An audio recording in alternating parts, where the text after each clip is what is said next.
where we can read that he taught at King's College London from 1989 until his recent retirement, earlier in 2020.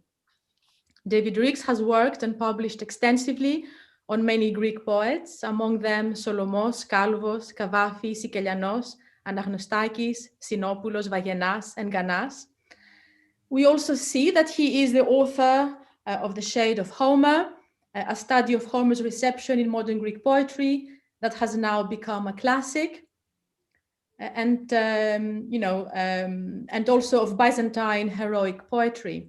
He is the editor, along with Ingela Nilsson, of the Journal of Byzantine and Modern Greek Studies, which welcomes strong contributions, especially from younger scholars. If you look at the webpage more carefully under the heading Research Outputs, we are informed about his recent contribution, for example, to Brill's Companion to Plutarch, with a fascinating paper on Plutarch and Kavafi, or indeed about his Maknis in Greece, or again, another paper to Solomos through Browning, A New Look at the Cretan. If you want to check the top downloads, you will see that very popular papers of his are Lucretian Moments in Modern Greek Poetry, followed by To Solomos through Browning again, and then Kavafi's Quarrel with Tennyson. Of course, inspecting all those titles, through these titles, one can appreciate the originality and uniqueness of his critical outlook, which not only offers insightful readings of modern Greek poetry, but also places modern Greek authors into the European literary scene, creating, if not parallel lives, certainly parallel readings. His critical articles display an extraordinary wide and detailed knowledge of literature in many languages, ancient and modern, and always engage directly with texts without the need for obfuscating literary theory. An incisive critic, his writing is dense, elegant, and insightful, something to be savored in its own right. And I mean by that, as a writing, in addition to its value, in terms of research, information, and output. But David is so much more than the list of his publications and his scholarly profile. He is also a poet of exquisite skill and feeling, and he has finally, and very importantly, been a mentor. And in order to do justice to this particular quality, and in order to supplement my own experience, I contacted as many people as I could of those who got to know him as a supervisor and mentor.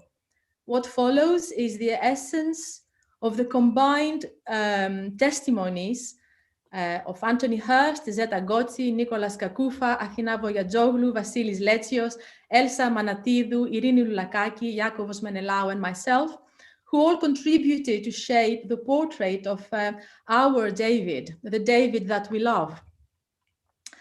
David, you are a wonderful supervisor, inspiring, generous, compassionate. We needed that when we're doing our PhDs. Meticulous. This exasperated us sometimes, but we were also glad for it. We consider ourselves lucky to have had you as our mentor. You brought out the best of who we are, showing genuine interest for our topics and expanding our horizons with your vast, deep knowledge of literature. You generously allowed time for long discussions, planned and unplanned meetings, and your detailed annotations, corrections of drafts, and suggestions for further work were invaluable, provided that we could read your handwriting and manage to stomach everything that you were suggesting. And you furnished us with intellectual tools that served us not only during our years of study, but that continue to serve us today in our teaching and research. Our appreciation of literature and our close reading skills owe so much to your erudite, lucid, and compassionate teaching. The ties that have developed between us were not severed with the end of our PhDs, but continue to develop in a relationship of continuous intellectual exchange, enrichment, and friendship. Despite the pressures of your commitments at King's College London, you have never refused advice, support, or guidance when needed for our teaching, writing, or research. You have inspired us with your wisdom and encouraged us not to be afraid of what we don't know, but rather to regard it as an invitation for a journey to unexplored places and as an opportunity for growth. You have shaped the intellectual horizons of all of us, now dispersed all over the world, from Athens, Patras to Cambridge, New York to Providence. This is all the more important because in a period so hostile to the field of humanities, and especially to literature, you remain an anchor, a source of strength, a thoughtful interlocutor, and thanks to your generous intellectual offerings, you help us remember and disseminate what we really love and enjoy. David, you have given us the bug of poetry, and thanks to you, we have become better readers, researchers, and scholars. For all your generous intellectual gifts to us, we will be forever grateful. Thank you so much. And the floor is now open to you. Thank you. Well, the floor is open, and I am floored, A-W-E-D, and floored by your tribute, so that's very kind. And I paid nervous attention to the very distinguished roster of people who are at this lecture, which is going to offer some new thoughts, I hope, but probably not enough new thoughts for seasoned people, I suspect. So the title, Literature is News That, in capital letters, stays news, a backward glance at poems of 1920. Well, 2020 hasn't been short of news, has it? But Ezra Pound's celebrated rallying cry from 1951 provides an antidote, if not a vaccine. Of course, the vaccine is available by joining SMGS when it offers an elixir of life. But on the eve of a wide-ranging set of events to mark the revolution of 1821, my talk tonight turns the clock back just 100 years to take another look at half a dozen Greek poems which date, on one definition or another, to 1920, what archaeologists would call a stratigraphy. Only one poem, the last I'm going to discuss, is about the news in a literal sense, but all the poems revolve around ideas of seeing, and in comparing them in three pairs, I hope to give a sense, especially to those who are coming in from outside the field, of how rich the modern Greek poetic tradition is. And there's quite a range of poets. In the first pairing, minor poets who live mostly through anthologies, then poets who are better known, but in my view, inadequately known. And finally, poets influential to this day, perhaps more than ever today, whose signature poems can always do with one more look. What I've done to create flow and to be welcoming to people outside the field is translate the poems, with no great claims for the translations, I assure you, but the originals will pop up on a truly hideous handout, apologies for that comes in the chat function. So back to 1920 we go, to poems, each of which in its own way is still alive, I think, and which still have surprises. And in each case, I'm going to point to certain things that seem to me that merit attention. 1920 isn't a historical anniversary in the way of, or the scale of 1821, or of course 1922, nor was 1920 a sort of distinctive vintage year for poetry like famously 1935. But there can be benefits to an analytic approach to poetry. Paul Keegan's Penguin Book of English Verse is a wonderfully designed analytic treatment of English poetry. Evripidis Karantoudis has done a compendious and more challengeable selection of 20th century Greek poetry on the same principle, taking things year by year. And one thing I think we gain is a sense of not doing away with, but setting aside the talk of generations, which often bedevils literary history, especially in Greece. So I'm going to start with two poets who live in and by anthologies. Are their poems then simply on life support? We all know there are poems that are in anthologies because they've been in other anthologies before. But I think that would be a bit unfair to these first two. And it perhaps particularly unfair to an anthology through which quite a lot of people may have come to know them, Manolis Anachrostakis y Chamili Phoni sotto voce. That excellent poet, having set aside his own poetry writing, at least in his own name, left till late the mission of publishing a selection of older poetry he loved. And his subtitle was provocative: Lyrics from a bygone age in the old rhythms. This is either daring the reader to wallow in nostalgia, or perhaps to consider that the ages of poetry aren't the ages of other things. So I'm going to start, and it's come up in your handout, I hope, at the Greek bit. I'm going to start with the definitely minor, but unjustly neglected poet, Konstantinos Chatzopoulos, 1868 to 1920. He has the misfortune to have had a brother who's probably better known, Dimitris.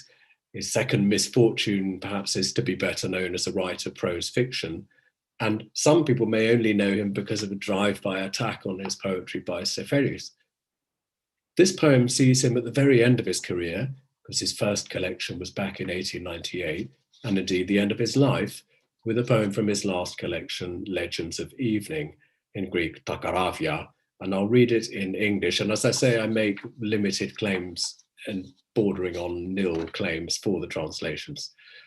The ships.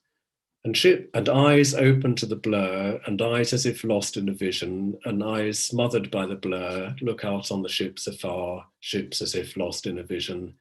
One daybreak they left dry land, their sails spread like a vision, and the waters laughed before them, and wings fluttered about them, in the sails they unfurled to the wind. And the azure was a dream before them, and a white dream they left behind them, their sails unfurled like a vision. But far out they were seized by a mist, with sails unfurled it seized them, and they were left with sails unfurled, the ships as if lost in a vision, lost in a foreign daybreak, in a silence all round unstirring, unstirring, unfurled as if dead, their sails on the bleared waters, eyes gaze on them from afar, on the ships like dreams long vanished. Well, rather poignantly, the poet's own death later in 1920, like the death of Kavafis Emis, was on board ship. And as with Virgil, it was on ship in the Adriatic. And like Virgil, Chatzopoulos made his last landfall at Brindisi. That's perhaps one reason why Takaravia, the ships, is often anthologized, I suspect. It's a deliberately asymmetrical looking poem, 23 lines, a 17-line bit, and then a 6-line bit, 4 long sentences which don't match in terms of line size, a rhyme scheme that's both insistent and at the same time unpredictable. The whole thing is an obsessive tone poem, you can see, about the doldrums. And Seferis didn't like what he called this sort of blurring, this emotional evaporation. William Empson said in one of his own poems, there was a case for hating this sort of poem and calling it meaningless. Palamas more indulgently thought that Chatzopoulos' poems were γίνονται περισσότερα από ήχους παρά από στίχους. They're made more of sounds than of verses. Palamas thought that wasn't a bad thing. So how is shape and point imparted here? We begin with a static situation and an ambiguous one to which the parotactic syntax, as throughout the poem, contributes. But the ambiguity goes further. Thamboma is either haziness or the blurring of vision from excessive bright. The second sentence sets movement in train, joyously, as it recalls the start of the voyage. And with that, we have the first appearances of couplets in the poem. Compare the most celebrated poem on such a theme, The Rime of the Ancient Mariner. The fair breeze blew, the white foam flew, the furrow followed free. Chatzopoulos gives it all a Greek colour, of course, with his blue and white, but also with a glance at the anerithmon gelasma from Aeschylus, the uncountable laughter of the sea. But then, as in the rhyme, disaster follows. Now the couplet augmented to a triplet, with the first time now a word repeated at the end of a line, panya. It's in inertia, a state of inertia. Again, compare Coleridge. Down dropped the breeze, the sails dropped down to as sad could be. Day after day, day after day, we stuck, nor breath nor motion, as idle as a painted ship upon a painted ocean. And just as Coleridge turns his scene to the fixity of an artifact, so too Chatzopoulos blurs the boundaries between viewer and viewed object. The last lines in the Greek leave it just about grammatically open whether the eyes are looking at the ships or whether it is the reverse. Compare for that land-sea linkage Sully Prudhomme's famous poem Les Berceaux, made into a beautiful song by Fauré, which Palamas translated as Ta caravia quicunies, the ships and the cradles. There we have a connection between land and sea, between the great ships and their men, and the cradles rocked by the wives left at home. Across Chatzopoulos' poem as a whole, grammatical gender is subtly at work. The nouns are overwhelmingly neuter, which of course also builds up as the main sound in the poem. The wind, animos, alone is masculine, and the feminine dawn, avier, and silence, sigi, are sinister. And it's the word xeni, stin xeniti navi, in a foreign daybreak, which clinches the Greekness of the poem, making this foreign daybreak like the feminine presence in so many folk songs of Xenitia, where something feminine keeps the man from home. Palamas, I think, was right to find mastoria in a poem like this, good craftsmanship, and we still need that. We can find it too in a terser and tidier kind of symbolist poem, even more ubiquitous in anthologies than the ships. It's by Konstantinos Ouranis at his steady best, from his volume Nostalgies in 1920, of course. And again, it's relevant that Ouranis is best known as a travel writer, perhaps again to the damage of his reputation as a poet. So I'll just read it again in English translation. Women in passing. Women I have spotted on a train just as it started for its destination. Women I have spotted en passant, laughing merrily on the arm of some other man. Women gazing out from balconies into the void with a faraway gaze, or from some ship that has just now set off, gravely waving a handkerchief.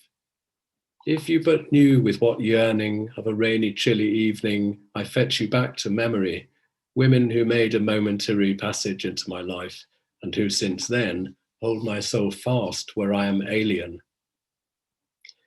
In the original, this poem is simple perfection, a traditional sonnet. But it's a different kind of symbolism or impressionism, not a hazy seascape now, but a set of little vignettes, all of them urban. The four little windows of the sonnet's octave are symmetrically disposed, allowing key antitheses. For example, women on transport, train or ship, versus women at street level or on a balcony. Women alone and unattached, in train or on balcony, versus women with others, on a man's arm or waving to someone, perhaps by implication male, because arga suggests sadness. Women experiencing evident emotion, laughter or sadly waving handkerchief, versus women who are inscrutable. There are three addresses to the women, and the last address to them seems to have slipped free until reeled in as late as line 12. What we've got here, I think, is a reworking, a tranquil reworking, because Ouranis has been called Baudelaire without the bile, a reworking of Baudelaire's poem À une passante. Everything in Baudelaire's poem, and Ouranis wrote a study of the French poet, everything there is focused on a single imperious woman, what the poem calls a fugitive beauté, who possesses the speaker's mind. And Ouranis gently sidesteps that kind of obsession to a gentler French-coloured obsession, perhaps again suggesting that all of these women keep him in foreign parts, making him a second Odysseus. Perhaps the poem later inspired the closing lines of Empirikos' poem Strophes Strophalon, Turbine Turns. Kratatemus ta xena dim psychimo, he ends. So with Ouranis' poem, there could be more to say, and maybe there will be in the chat, but it largely speaks for itself. In our second pair, and now in a bit more detail, I'm going to look at two poems by poets of higher prestige, but poets not much read by the general public, I think. One poem is a harbinger of its author's thin but distinctive talent, the other a poem by a great poet at the height of his powers, but not perhaps recognized for this poem. If the first poems are essentially French in inspiration, these two are more Greek, understood as ancient and biblical. So we can start with Telos Agras' poem, The Evening Star, Agras 1899 to 1944, and that was first published in the journal Musa. And here I can give a plug to the wonderful digitized set of journals which the Cultural Foundation of the Bank of Greece has just issued, MIET, has just issued this huge bulk of digitized stuff. Well, Agras is more widely read as a major critic, but always found in anthologies, and Anaknostakis gives him a full 16 poems. And yet his work fell long out of fashion and indeed out of print. His archive was actually dumped on a skip in 1993. But now his entire poetic oeuvre has been beautifully edited by Eli Philokyprou, and it repays close study. I'm taking here one of Agras's earliest published poems, because he was, of course, just 21. And this in the original is 5 quatrains made of couplets, rhymed A-B, A-B, something I've had to breach. And it begins with an epigraph from, slightly mucked around with epigraph from Sappho. You bring the sheep, you bring the goat, you bring back child to mother. Hesperus, you bring all that bright dawn scattered. So the poem's called Evening Star, and it goes something like this. Poor little peasant fire, my constant evening star, come out on the winding road that takes me home. Just as you bring, as welcome evening comes, ox back to stall, daughter back to mother. In the dim of evening or of dawn, your radiance is first to come, the star of love, peasant's first joy. Shine for me over furrow and evening soil, now the stray goose is calling from that fence. Star, under my roof, I know all too well, await no genial flame in the hearth, no fair damsel, but a harsh crone with unwound spindle and winds that toss with ashes in the grate. My dowry is the golden chaff of the harvest, and the dry leaves my sole inheritance. For on the road I follow, without end or cease, damp and chill have always found me first. I know it there takes leave ungracious year on year, and oh, the dark swallows long to roam, but stay with me, distill by night into the home, steadfast star, my distant joy, you evening star. I've quoted the poem not from its 1920 version, which was a bit baggy, one extra stanza, some slightly different and sententious closing lines, and some run-of-the-mill 1920s diction, but from the republication in the poet's collection Bucolics and Encomia, 1934. Agras was an astute critic of himself as others, and there's always the question with poems whether a poet's final intention is her best. In parallel, Agras had, as some of you will know, been writing translations from the ancient bucolic tradition, and the original epigraph was from one of those poems by Bion, which links Hesperus, the evening star, with Aphrodite and love. Agras's decision to take Sappho fragment 104a instead was a good one, and he complicates matters a little, not by his misspellings of the Sappho, but by deliberately inverting Sappho's 2 lines, which come in a different order in the original. The effect disrupts the consoling return to evening and sends us back yet again to dawn. What about the journey made by poem as a whole? Well, it looks very much like a winter journey, doesn't it? Like that of Schubert's Die Winterreise, setting a sequence by the Wilhelm Müller. We begin and end, of course, with an invocation to the evening star, and it's marked out initially, as we see so much in Rizos later, with class consciousness. The star is a peasant fire, intimately addressed. And then the domesticity of Sappho's lines is paraphrased in the poem. Paida, from Sappho, now is daughter rather than child in general. We follow with stanza 2, where the star's double nature comes out, the peasant's alarm clock, so to speak, but also Venus. And the second couplet brings us to evening. With the third stanza, we're home at last, but there's no cheerful fire and beautiful girl, as in Schubert's Schöne Müllerin, but the dour mother figure, a fatal Clotho with her distaff. but also perhaps the unfriendly stepmother in Justa Nowerka of Virgil's third eclogue. So Agras, at this point in his career, a bit obsessed with the bucolic, is laying it on quite thick. And this comes further with the wistful lines about the swallows heading once again for Xenitya. They lachtarunding Xenitya, they long to roam, they yearn for foreign parts. And with the caesura in the last line, emphasizing distant, makrini, just as much as it does joy, chara.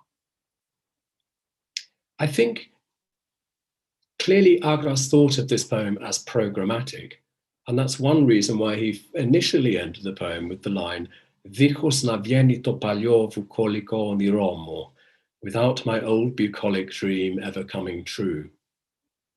Here I think the inexperience of the young poet is evident, as it still was to be in this final version you've just heard, despite some nice touches.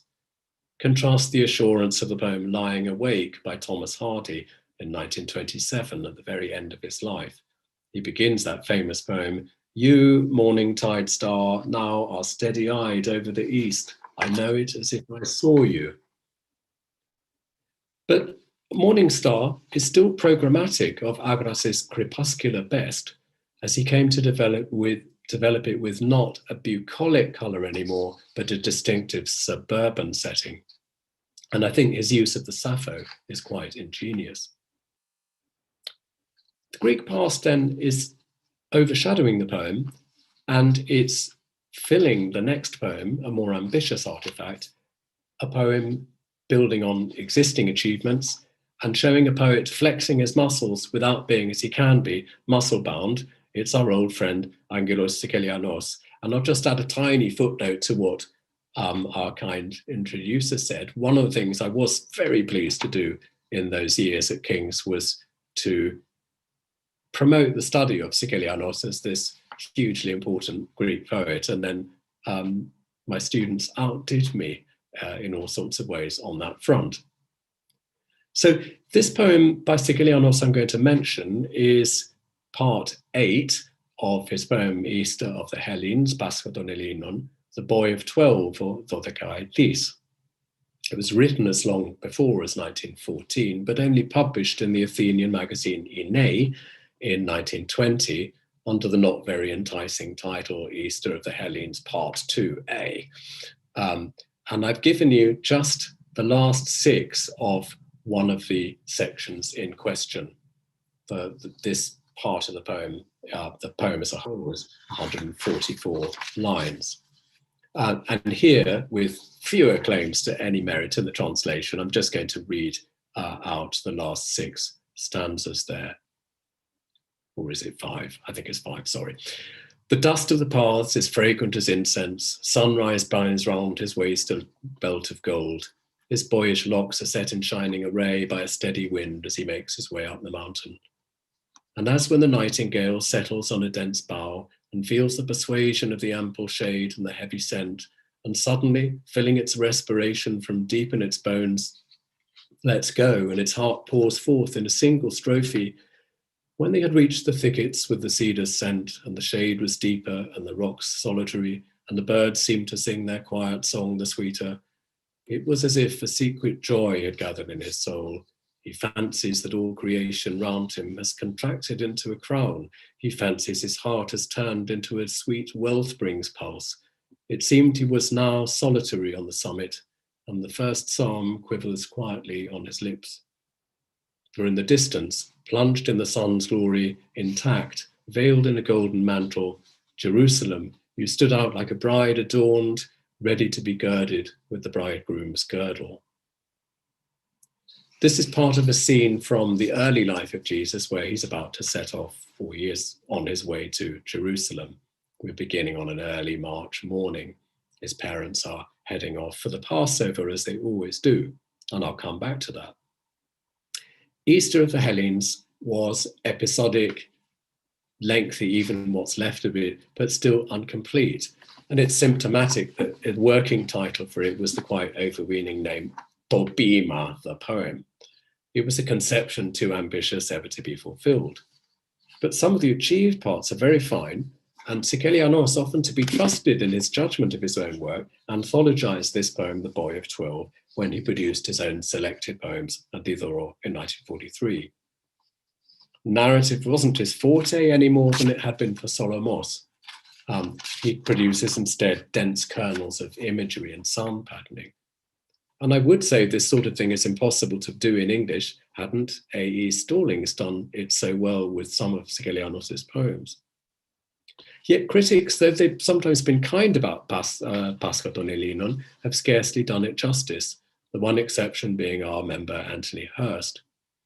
Even Sikelianos' most ardent early promoter, Aristos Kambanis, was by 1948 speaking of the poem as forgotten even by its admirers. Nor does the best critic of Sikelianos, Nasus Vagianas, have much to say about the Paskaton Elinon, or especially this poem. So what's going on? Sikelianos here, 11 years after his first mature poem, Alafroiskoutos, is still discernible in his early enthusiasms, and especially in his attention to the natural world, in the description of which modern Greek poetry overall does not excel, I think. But Sikelianos does excel, and probably one would need to go deep into Hopkins's poetry to make that work in English. But here, the D'Annunzio spirit of Alafroiskoutos is poured into a new mold. Let me note just a couple of things here that might help. In 1899, Rilke had assisted at the Divine Liturgy in Moscow and been inspired to produce one of his lesser-known poems, Marienleben, the Life of Mary. The Boy of 12, for its part, was inspired by and written in Mount Athos, where Sikelianos made a formative pilgrimage with cousin Zakis. The Boy of 12, or Dodekaidis, is in fact an icon title, as many of you will know, Christ among the Doctors. In the section we're looking at, though, we're still on the way to Jerusalem. In the poem overall, Anthony Hurst reminds us, Sikelianos has a tendency to downplay the Jewish Jesus, and he cleaves more to the apocryphal Gospel of St. Thomas than the account in Luke's Gospel. In The Boy of 12, however, such syncretism largely recedes in the face of orthodoxy, and Judaism too has its rightful place in an understated way. Every year, just to labour the point, Jesus has made his Passover visit to Jerusalem with Mary and Joseph, but this year is special. He's 12. He's going to be bar mitzvah. And the subtle traces of this point in the section I've given you are one of its interesting features. At the end of this section, of course, the language flowers into versification of the Old and New Testaments, and especially chapter 21 of the Apocalypse. And I saw the holy city, New Jerusalem, coming down out of heaven from God, prepared as a bride adorned for her husband. But there's more. We can read the whole section as a version of the psalmic songs of ascents, Psalms 120 through 134, the ascent up the hill of Zion. And so it's a neat touch that Jesus has the first psalm on his lips, especially because the first psalm mentions in particular that the just man is like a tree planted by the water, the fruit of which it bringeth forth in its season, and its leaf fadeth not. In this overall Judaic light, the nightingale simile takes on a new importance. Yes, there are verbal echoes of Odyssey 19, where it is spring and the bird sits among dead, dense leaves, dendreunen petaloisica festomenea pukinoisin, and pours forth its song. But in Sikelianos' poem, the nightingale has shed the sad associations of Philomela and is more like the nightingale in a modern poem Sikelianos was obsessed with, Keats's Ode, where the English poet addresses the bird, saying he is too happy in thine happiness. The full-throated ease of Keats's nightingale, saying, pouring forth thy soul abroad, lends something to Sikelianos' expression here, and also reminds us with the word strophe, that Keats's ode is a strophic one in its big 10-line stanzas. But above all, I'd say, the nightingale's deep breath is a gathering of its powers, physical and mnemonic. Just as a boy at his bar mitzvah ceremony must chant the portion of scripture he is carefully committed to memory. the spontaneous overflow of powerful feelings so beautifully present in Alaphroiskiotos here takes on additional meaning. And it's interesting to note, you might think Sikelianos is doing a sort of travelogue of a visit to Jerusalem, but it was a year afterwards that he visited the real place. Sikelianos' poem then is a thoroughgoing religious one. Agras is one, a poem that flirts with a sort of lightly, perhaps in that case, slightly frivolously held paganism. But you may have noticed, some of you, that although they're so far apart in sensibility, each poem shares the word chara, joy, at a key point. In Sikelianos, anamazef klifi chara, as if a secret joy had gathered in him. And one virtue of an analytic approach is perhaps to show unexpected convergences between different sensibilities like these two. In our third and last pairing, and I'll be not briefer, I'm afraid, but slightly lengthier on the Cavafy. In our last pairing, we're going to turn to an apprentice poet, as he, for the first time, found the voice he needed, and to a poet now in his late maturity. These poems stand in no need of advocacy, as I think poems 3 and 4 did, but there's still something to be said about them. So first of all, Kariotakis' Ballad to the Inglorious Poets Down the Ages, which was published in the Constantinople magazine Logos. Detested by gods and men, like bitter rulers deposed, the Verlaines wither away, left to them about the silver riches of Rimrish. The Hugos in their chastisements inebriate the Olympians with fearful vengefulness. But I, for my part, shall write a piteous ballad for the poets who are inglorious. Though the Poes had a wretched life and the Baudelaires lived a living death, immortality has been bestowed on them. Yet no one ever tells the tale of those buried in deepest Erebus, the versifiers who versify but poorly. But I shall make the grand largesse of a ballad on the poets who are inglorious. The world's contempt lies heavy on them, but they pass on unbowed and pallid, given over to the tragic delusion that somewhere down the road glory awaits, a maid as merry as she is discerning. But in the knowledge that they are quite forgotten, nostalgically I sob this dolorous ballad for the poets who are inglorious. And one day, future times will I hope ask, what poet inglorious penned such a very lame ballad to the poets who are inglorious? Most of Kariotakis' poems from his early 20s were promising but not the finished article. And it was a good critic, Kodziulas, who pointed out that this is one of the really top-rate poems of the early Kariotakis. And Kariotakis, as you know, went on to write a translation of Villon's most famous ballad in 1927. You could say there's not much to add.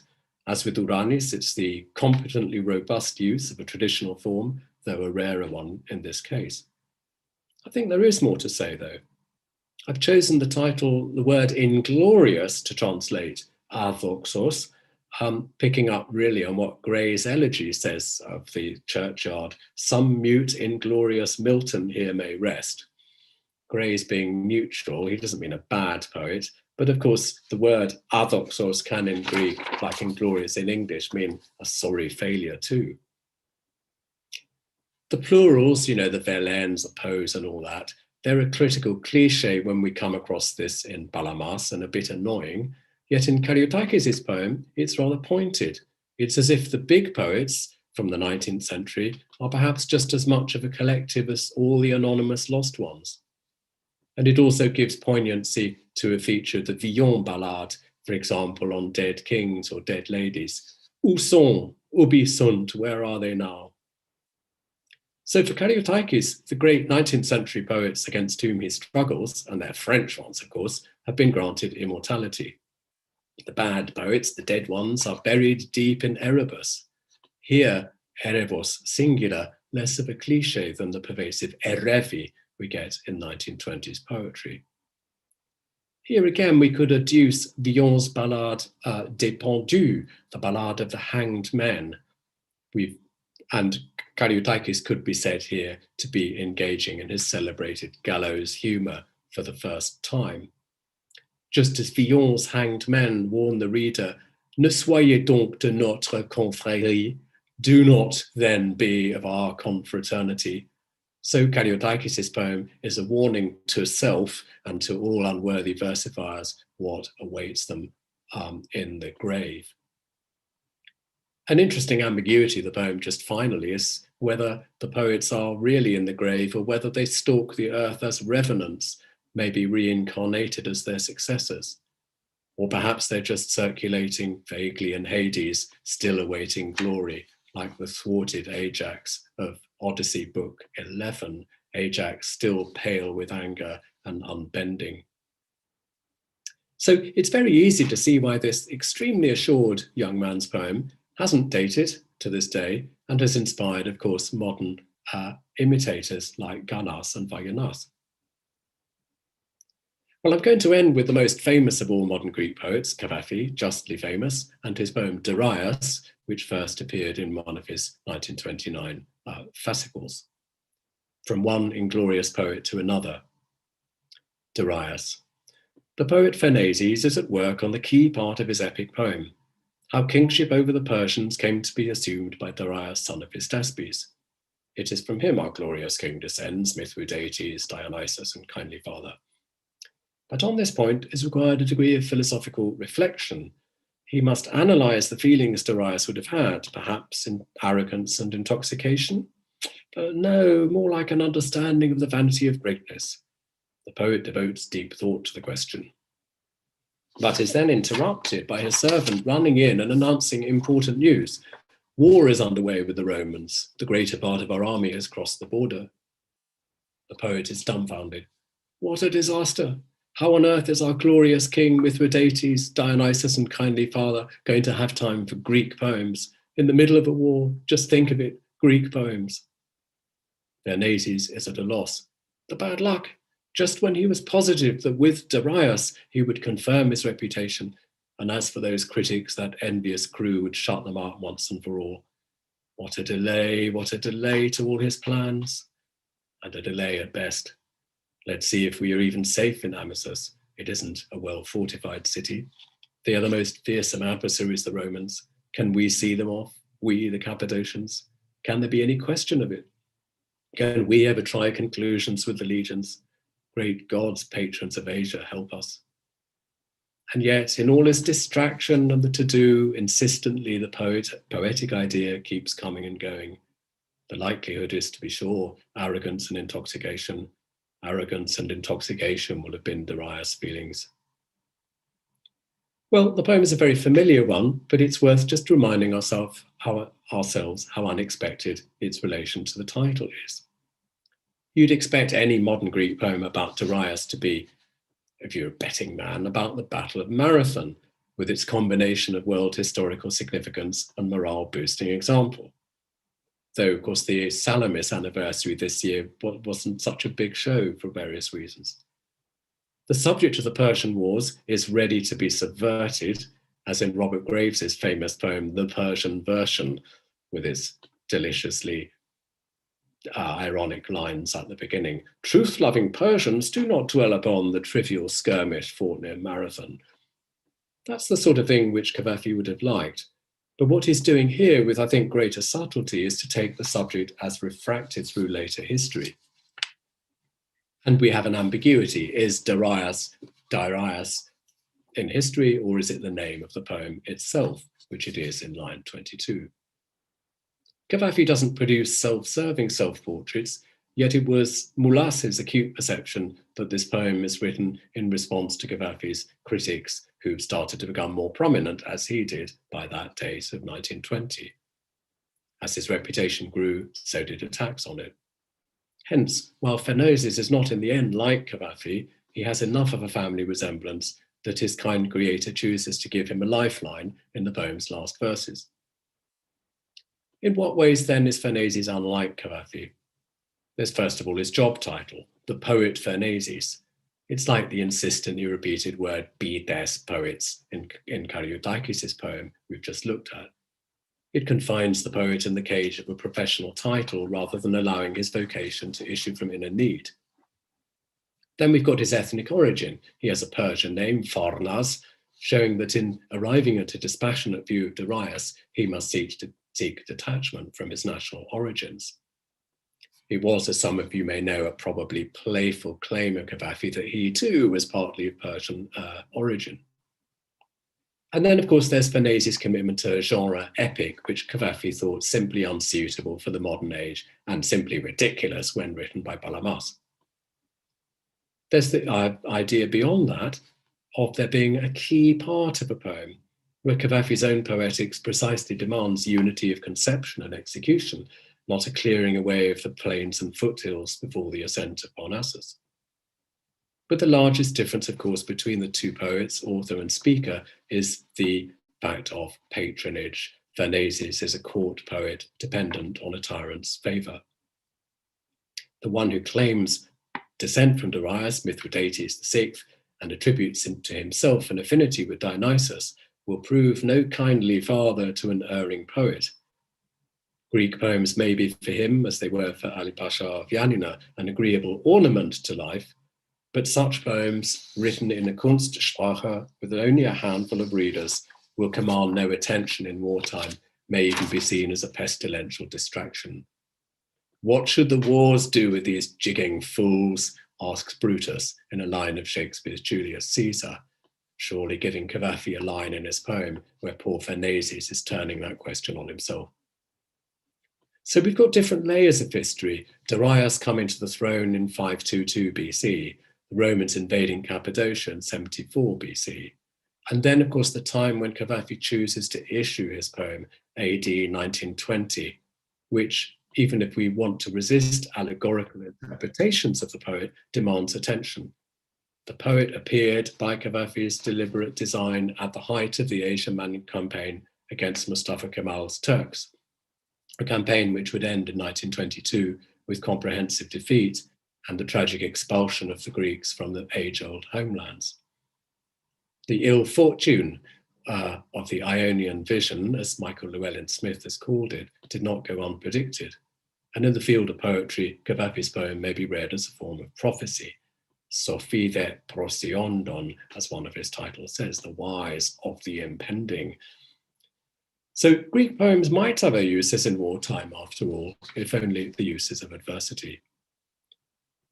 The very ungainliness of the structure of Darius, quite unlike the rounded perfection Farnésys aspired to in his epic Darius, or of course the cool irony of Karyotakis' ballad, beautifully reflects the vicissitudes of the unfortunate poet's moods, seen as they are through a mixture of third-person narration and free and direct speech.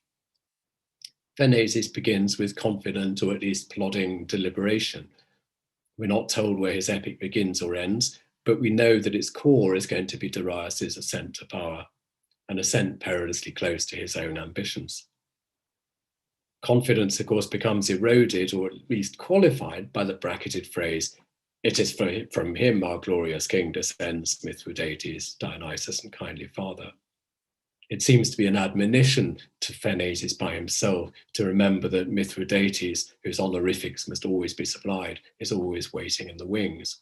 The walls have ears. And Darius is a poem which appeals to all who study poetry under tyrannical regimes. But of course, having said that, Farnésys, a dogged character, gets back to the task in hand, but gets back in such an unpromising way, as Cavafy would see it. Will psychological analysis really help him to understand the mind of Darius at the climax of his career? Will it help him to say more than Herodotus did when he told the whole story inimitably in book 3 of his histories? Cavafy is very scrupulous about the division of labour. A historical poet, to his mind, cannot be someone who merely versifies someone else's historiography, as Palamas could be accused, broadly speaking, of versifying Charles Tille's in Byzantium. Poetry must function as an interpretative tool of history. Farnésys' thoughts about Darius' motivation seem to lack purchase on historical detail, as it could ever be established from sources, and to oscillate between the poles of a schoolboy's rhetorical exercise. Mere ratiocination will not get the poet, his repeated title closing him even more firmly in his cage, any nearer the truth.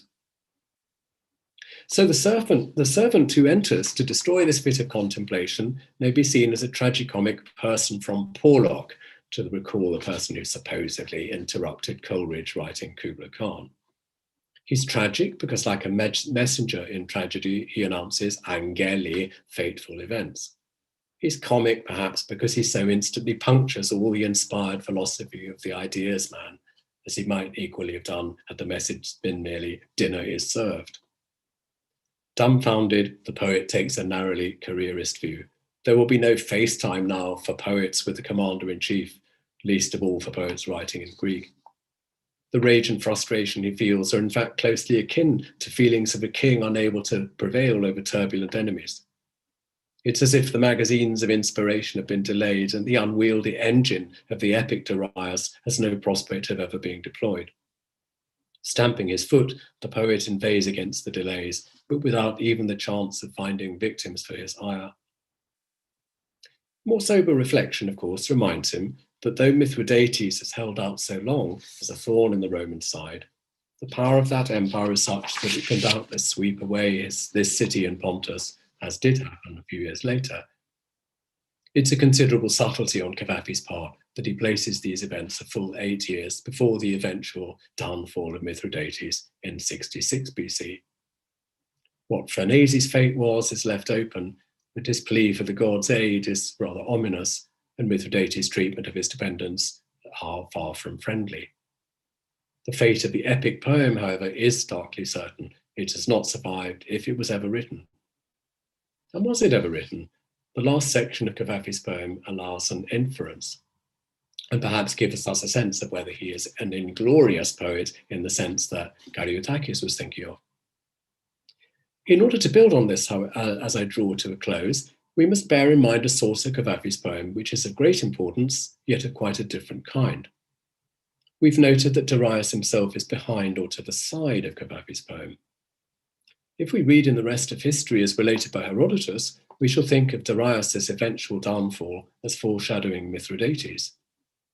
But there's one celebrated passage in which Darius, at the time of his ascent to the throne, waits in the wings with fatal consequences for a different monarch who is consumed with pride.